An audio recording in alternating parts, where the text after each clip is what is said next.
So yeah, this is how women use fear tactics in order to shame and fear men into doing what they want, right?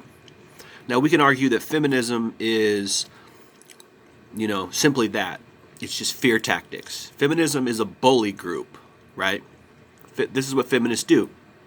They shame men for being masculine. They shame us for having a sex drive. They trap us into, you know, their little narrative for what we are, meaning they dress provocative and then they call us rapists when we react to the way that they dress. Not to say that men aren't, some men aren't rapists, but to say that men are gross and sick when we look at you in a sexual way, when you are clearly presenting yourself as sexual, that's just a trap, man. So this is what she's doing. She's doing something similar to that. She's saying that men who don't provide resources, they're the betas, right?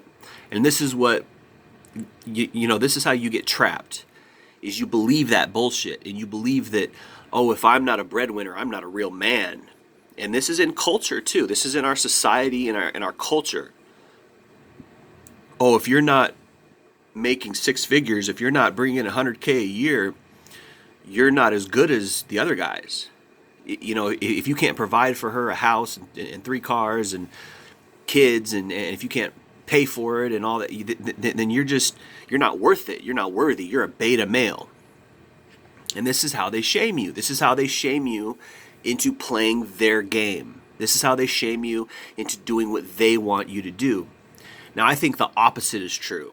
I think men who need and rely on resources and money in order to find quote-unquote love, I think they're the betas. I think those men are weak. I think those men don't have enough backbone. I don't think that they're alpha. I don't think that they're strong men. I think that they're weak men. I think that they're men who've given up. I think they're men who don't know how to be single, don't know how to, be alone. Yeah, it sucks not having sex every day. It sucks not having a woman around. In a way, it sucks being lonely. That does suck. But guess what? What's worse is placating a woman, letting a woman run the show, just so that you can get some ass. That's terrible. Just so that you can get some intimacy and love. I mean, that's love on her conditions. And she, what is she? Is that a good quality woman who does that? Who's a dictator and who, if you don't play by her rules, she's going to divorce you and leave you and take half your shit? I mean, that's sick. That's sad. That's living in fear, man. This whole happy wife, happy life, that's fear.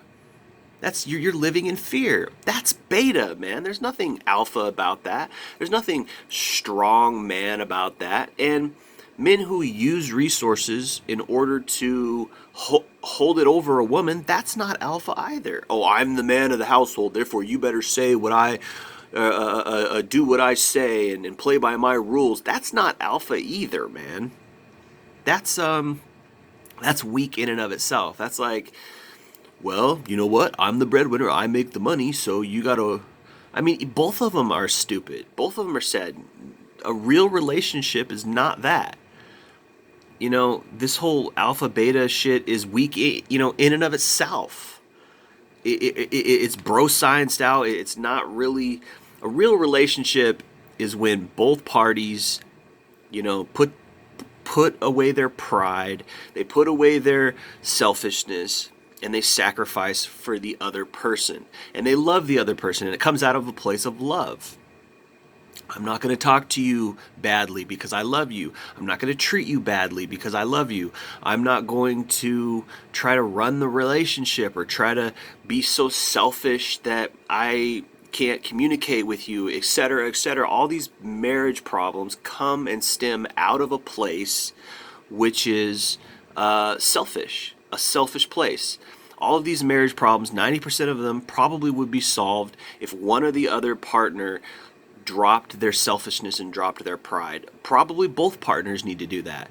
Oh, you said something that bothered me. Let's talk about it. Okay, I apologize. I said something that bothered you. Boom, problem solved. Because you drop your pride, right? But I don't even think people get to that point. They're so warped and whacked when they go into a relationship, they think it's all about them. This is what this woman is saying. She's saying, if you don't have the resources to support me, then you're a beta male and you get weeded out of the gene pool. This is what she says. She says the ones who weed themselves out of the gene pool are the betas. Marriage is more common than not all across the globe. Well, guess what? Marriage is failing. It's a failing institution. 50 to 60% of marriages end in divorce. That's failure, Brittany. That's failure, man. So you're using marriage as your little manipulation tool. And now you're saying that the ones, they weed themselves out of the gene pool if they're not getting married. So this is what you're saying. She's trying to shame men for weeding, quote unquote, themselves out of the gene pool by walking away from marriage. What do we have to gain from marriage? It's a 1 in 2 chance. I don't even know if it's 1. I think it might be 2 out of 3 marriages end in divorce. That's not very good odds. And we get half our money taken from us. Why would we do that? Why would we enter into that? Sounds like a trap.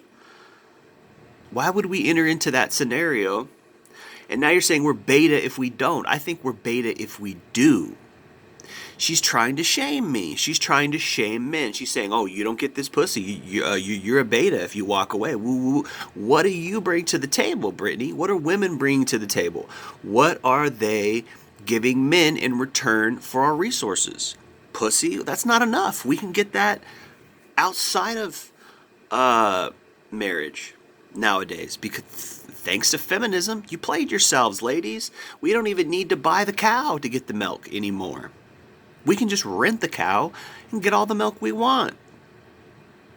And if you're being whores and you're only using us for our money, we're smart enough to recognize that. Sure, we'll placate you. We'll act like, yeah, we will take you on dates and we'll wine and dine you as long as we're getting the pussy. If we're not getting the pussy, why would we take you on a date, right? Of course, I advise not to take on dates, period. Don't do that, period, because it sends the wrong message. That is if you're serious about this woman. Of course, some men just take women on dates in order to get the pussy, and that's it. And they'll spend $40-$50 at the restaurant. They'll rent the hotel, woo woo woo, and that's chump change to a man who really has a good job. And then he'll get the pussy and he'll keep placating you for the pussy. And this is why these women come out and they start to file false rape charges, because they realize they're being used and they have no power anymore. Because when you exchange pussy for resources, you're giving your power away. You are selling yourself. Therefore, you are allowing yourself to get used. And if that's all you are in the dating game, which is what I've seen a million times, if I don't make a certain amount of money, if I'm not bringing something to the table, these women aren't interested in me. So guess what? It's easy for me to just lie and say, oh yeah, I'm looking for a real relationship. I got this amount of money, because I know what you're in it for, ladies. You're in it for my money. So I can lie too, just like you're lying and saying, oh, I want a guy with this, I want a guy who's nice. I want a guy who is sweet to me. What you're really in it for is you're really in it for the money. So I can lie too, and I can say, oh, I want a woman who's I want a woman who's nice and sweet and who this and that, and then so I can. It's all just a lie. You are using us for our money, and we're using you for your pussy, and that's what relationships have boiled down to, sadly. And honestly, ironically, in this scenario, the most honest relationships are the ones when they're just looking to hook up. Because then they're just like, hey, I'm attracted to you, you're attracted to me physically, let's hook up and let's leave it at that. Those are the most honest relationships. The dishonest relationships are the one when she's like, oh yeah, I want love and woo woo woo, but really she wants a dude with money who has resources. And then the man's like, oh yeah, I want love, woo woo woo, and really he just wants some good pussy. And then women get mad that they get played. Well, you played yourself. When you have no values, you played yourself when you're shallow. You played yourself when you're being a gold digger. Okay, so I go on to say, I say, you don't get to say who are and aren't beta males based on whether or not they choose to pay you for sex. That's just dumb.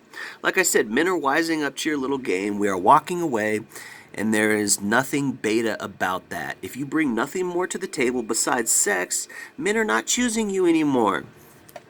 We see the divorce statistics and we aren't buying into it anymore. So all you are left with is weak men who will pay you for intimacy. I can't think of anything more beta than that. 100%. If he's just using money to get you to have a relationship with him, that's beta as fuck. Because he has no values. He has no standards. Oh, I'm so desperate that I have to use my money in order to keep a woman around. Now, people might say, well, how do you afford to live? You live somewhere, woo woo. Whatever, I'm not worried about that. Okay? That'll happen either way. Point is what are her values? Oh, you guys have been dating for 6 months and she's like, I want a commitment. I want you to marry me. I want to be engaged. Well, then she's on a ticker. She's on a time clock. She has an agenda, and it doesn't have to do with loving you. It has to do with what she wants. She wants kids. She wants to use you for kids. She wants to use your resources to foster her kids. That's sick. It's like that movie Species or even Aliens. Like, they're just using you as a host in order to pop out babies. That's what these women are doing, and it's sad.